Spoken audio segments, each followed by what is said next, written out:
নমস্কাৰ, মই ৰুমি হাজৰিকা। সকলোকে মোৰ চেনেল কিচেনলৈ স্বাগতম জনাইছোঁ। নতুন বছৰৰ শুভেচ্ছা জনাই আজি মই আপোনালোকৰ আগলৈ লৈ আহিছোঁ এই মছলা ৰেচিপিটো। এই ৰেচিপিটোৰ কাৰণে মই অলপমান পানী উতলাই লৈছোঁ।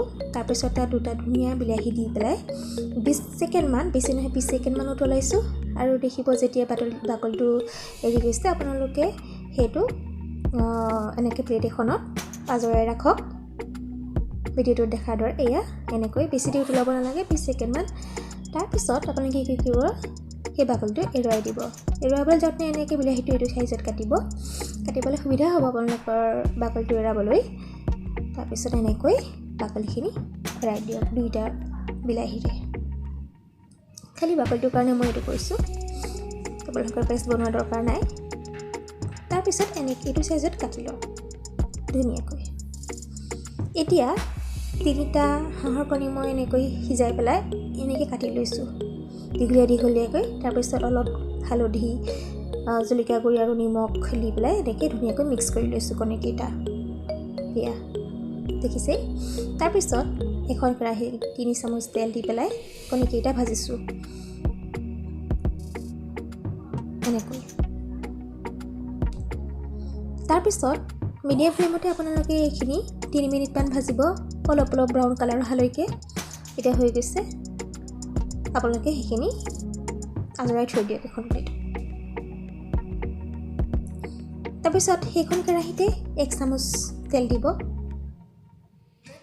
তেল দিয়াৰ পিছত তাত আপোনালোকে দিব লাগিব অলপ 1 চামুচ জিৰা, 2টা শুকান জলকীয়া, 2 দালচেনি, 2টা ইলাচি, অলপ লং আৰু তেজপাত। সেইখিনি গন্ধ ওলোৱালৈকে আপোনালোকে ভাজি থাকক ধুনীয়াকৈ। 3 মিনিটমান ভজাৰ পিছত এতিয়া আপোনালোকে তাত মছলাৰ এয়া দেখিছে কেনেকৈ লৈছোঁ। প্ৰথমতে আপোনালোকে দিব লাগিব কেঁচা জলকীয়াখিনি। 1টা কেঁচা জলকীয়া এনেকৈ, 1টা বা 2টা কেঁচা জলকীয়া এনেকৈ ফালি দি পেলাই তাৰপিছত লগতেই 1টা ডাঙৰ চাইজৰ পিঁয়াজ আপোনালোকে কুটি পেলাই এনেকৈ দি দিয়ক। সেইখিনি ব্ৰাউন কালাৰ হৈ যোৱালৈকে ভাজিব। আৰু লগতে আপোনালোকে কি কৰিব, 1 চামুচ নহৰু আদাৰ পেষ্ট দি দিব। সেইখিনিও কেঁচা গন্ধ যোৱালৈকে আপোনালোকে ভাজি থাকক। পিঁয়াজৰো ধুনীয়া কালাৰ আহি যাব, লাইট ব্ৰাউন কালাৰ। তাৰপিছত এই চাওক 3 মিনিটমান ভজাৰ পিছত হৈ গৈছে। এতিয়া আমি কি কৰিম, নিমখ 1 চামুচ, জিৰা গুড়ি 1 চামুচ, ধনিয়া গুড়ি 2 চামুচ, জলকীয়া গুড়ি 1 চামুচ আৰু অলপ হালধি, সেইখিনি ভাজি থাকিম 3 মিনিটমান ল' ফ্লেমত। তাৰপিছত এতিয়া 1 কাপ পানী তাত দি দিব, সদায় গৰম পানী দিব। তাৰপিছত সেইখিনি ভাজি থাকক তেলটো পৃথক হৈ যোৱালৈকে। এতিয়া লগতে আধা চামুচ গৰম মছলা তাত দি দিয়ক, ধুনীয়াকৈ মিক্স কৰি দিয়ক। তাৰপিছত এতিয়া অলপমান পানী দি দিয়ক, দি পেলাই ভাজি থাকক তেল ছেপাৰেট হৈ যোৱালৈকে। এয়া চাওক 5 মিনিটমানৰ পিছত তেলটো ছেপাৰেট হৈ গৈছে।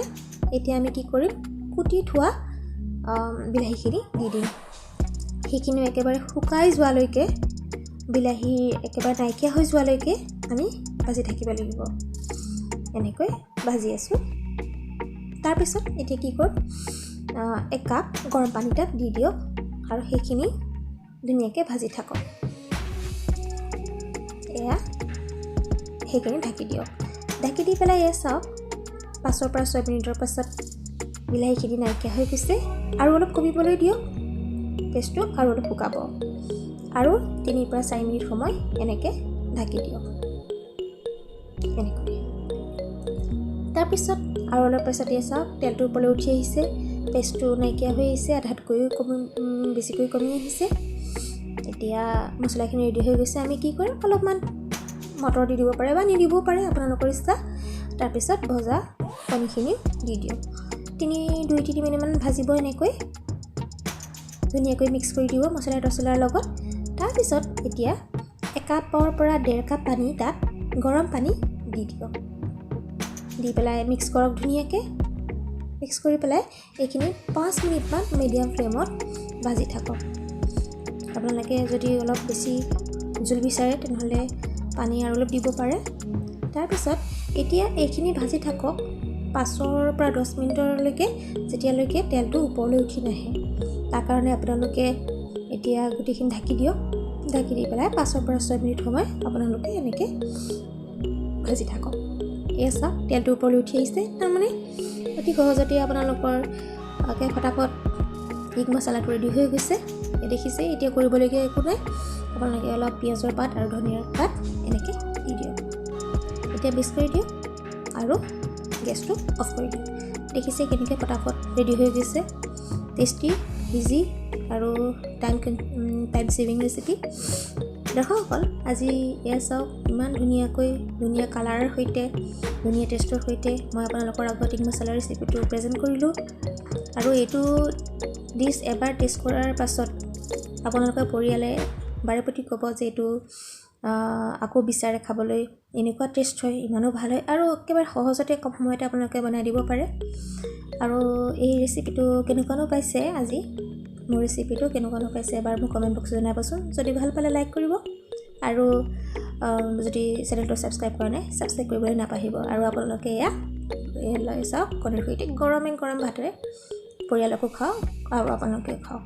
ৰুমিছ কিচেন তৰফৰ পৰা সকলোলৈকে বহুত ধন্যবাদ জনালোঁ।